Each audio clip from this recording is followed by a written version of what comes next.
Welcome to TimeBeat Breaking News Channel. Here are our breaking news today. 1. The U.S. military would leave Afghanistan on the 11th of September. 2. COVID status certificate scheme could be unlawful discrimination. The U.S. military would leave Afghanistan on the 11th of September.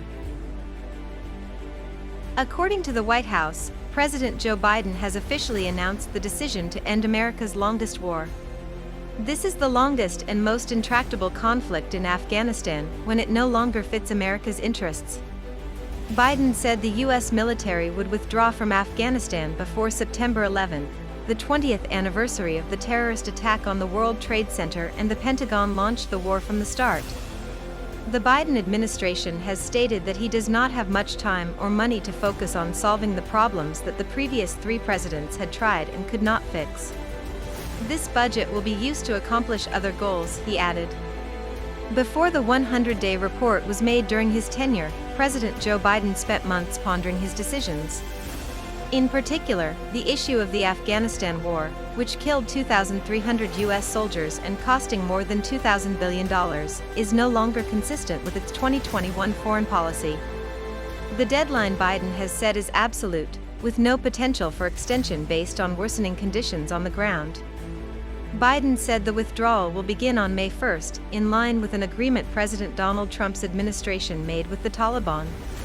Some U.S. troops will remain to protect American diplomats, though officials have declined to provide a precise number.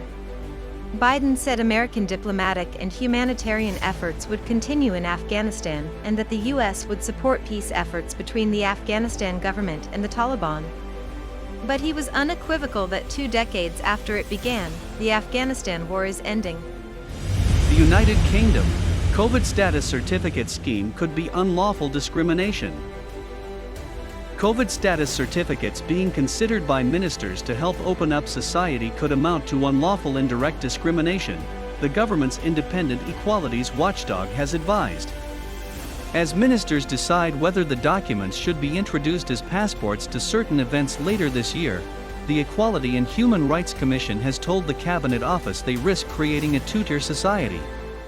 The watchdog also said employers should not be allowed to hire workers on a no-jab, no-job policy until all young people had been offered a vaccine. The EHRC said COVID status certificates could be a proportionate way of easing restrictions, given the toll lockdown has taken on people's well-being and livelihoods. They risked further excluding groups among whom vaccine take-up is lower, including migrants, those from minority ethnic backgrounds and poorer socioeconomic groups, from access to essential services and employment. Any mandatory requirement for vaccination or the implementation of COVID status certification may amount to indirect discrimination, unless the requirement can be objectively justified. Due to the importance of this issue, the government intends to change the law quickly.